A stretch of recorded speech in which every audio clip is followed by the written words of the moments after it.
So Black Clover's ending leaked a couple days ago, and the reaction has been overreactive to say the least. The ending to the manga has been the victim of an unfortunate pattern of modern-day manga, controversial endings. This has been happening recently with manga endings such as Bleach, Demon Slayer, Attack on Titan, My Hero Academia, Jujutsu Kaisen, Oshinoko, and now Black Clover. And every time this happens, the cycle starts all over again. People start saying that the ending was absolute garbage. People start saying that the series was always garbage all along. Information is revealed about the mangaka's working conditions and how horribly they were treated. People start sending death threats towards the mangakas. Why? Because they're stupid. And finally, the anime is finished, people switch up on the ending and admit they've always loved it. Oh yes, sure, these endings may be flawed. I do have to believe that the outrage they get is very overblown. Well, I'm not really going to be going to deep dive into these endings because I'm kinda lazy to that and also haven't finished all these mangas. Instead, I'll be talking about why some of the backlash happens and what happens behind the scenes in the making of these endings. And I'll explain how they're more well received in the anime. So, if I am correct, the Black Clover manga hasn't even ended as of December 27th, 2025. And most of the backlash is from the manga leaks. If this is true, then this will kick off this section of the video. I have always said, and I will say it again, manga leaks suck. Not only because they ruin hype, not only because people spread spoilers, no, because the most media illiterate people would hear this online and not even bother to read the actual chapter when it comes out and it's called ending garbage. This has happened to Black Clover, JDK, and Anime now. The leaks will come about 3 days before the actual chapter came out, and people will spread spoilers on Twitter, unfiltered mind you, unfiltered, and spoil it for everybody. Everybody has leaks on their timelines and are pretty much a victim of a bad case of telephone, where leaks are passed along by media literates who misinterpret everything. And soon it gets passed along everywhere and people are going to start saying the ending sucks, and they don't even bother reading the actual chapter. The funny part is, though, is that the people who actually read the chapter actually like the ending. Meaning that having patience and media literacy actually pays off in the end, rather than just looking at leaks instead of waiting 3 days for the actual draft. Now that's just a public response to the chapters.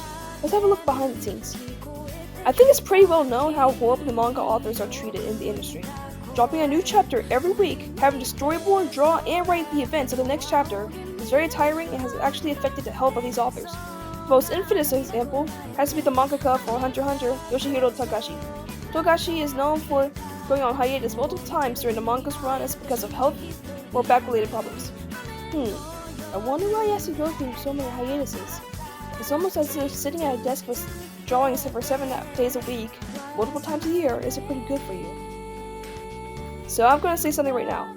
What do you notice about these mangas?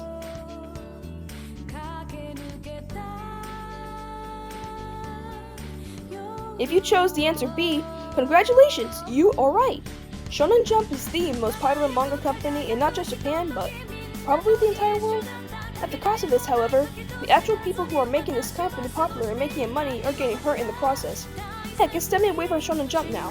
The mangaka for Free Run Beyond during its end has gone on indefinite hiatus for health reasons. In addition to the health problems of authors, Shonen Jump in particular is known for rushing their authors and giving them really bad deadlines. To take this into account, mangakas are working under atrocious conditions trying to keep up with god-awful deadlines, along with making sure that they are healthy along the way. These factors impact the endings in a way that mangakas are either A, tired and want to end it prematurely for their own well-being, or B, are actually in dire need of treatment and literally have to end it for their own health. An absolute perfect example of the latter is JDK's Gege Akutami. Listen, I better not see a single person in the comments bashing my boy ever again. Towards the end of JDK's run, Gege got really sick, like really sick, to the point that Eiichiro Oda, One Piece's mangaka, had to help him get to a hospital. So unfortunately, JDK had to end early. So before you guys ever bash my boy Gege again and send him death threats or just yelling say he's trash, take all that into account. Just do that.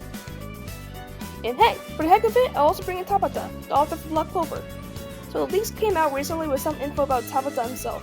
A disclaimer, I have not watched nor read Black Clover myself. However, I am aware that Tabata has been dealing with personal issues with his family and friends, and honestly, I go take care of that. I'd rather have a rushed ending than have the author not take care of his personal matters. And yes, I know that Black Clover was moved to Overjump Giga, which is a monthly publication, unlike Weekly Shonen Jump, which is a weekly publication. However, life still comes up between all of that. These are real people who just happen to be really successful doing something they love.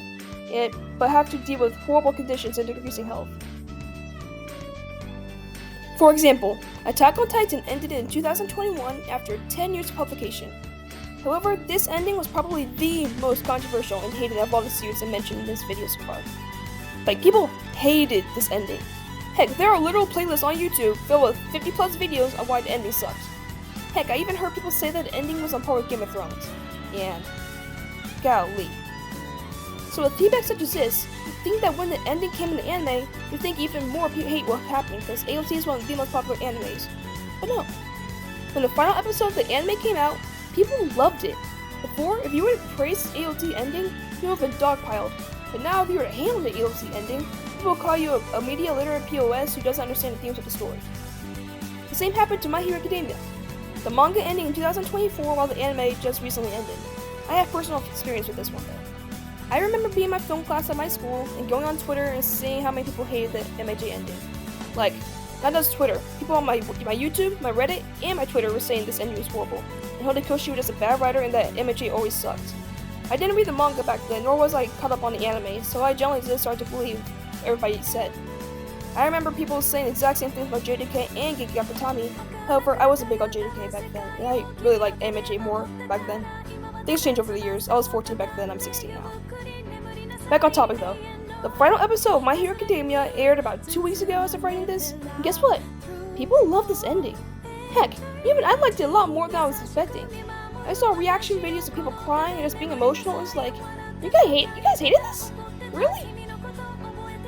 I've kind of accepted this as an inevitable thing for the ending of anime these days now. The ending of an anime is going to be more well received than a manga due to factors such as voice acting, animation, music, emotional value, etc. Stuff like that can really elevate pretty decent endings. So please, Mappa, please animate the JDK endings when you get the stupid with this course over. Oh my god. The same goes with Black Clover. So I know that I said in the beginning that I won't be going into deep analysis of each ending because I haven't finished some of these mangas and I just don't feel like it.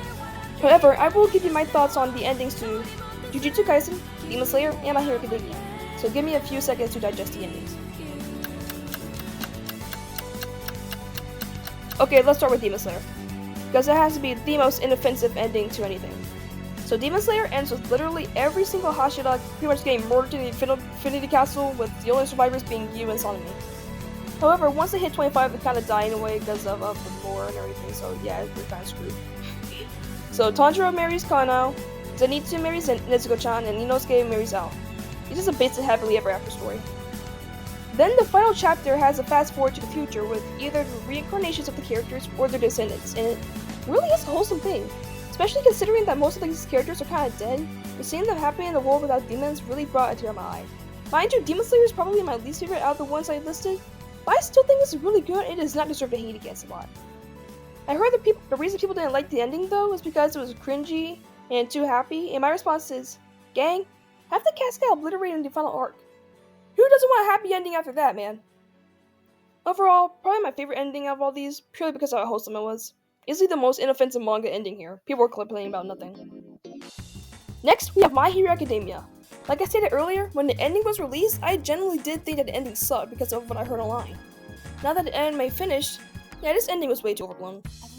Now, I personally didn't mind the fact that Izuku lost his powers, however, I did remember being upset that he became a teacher.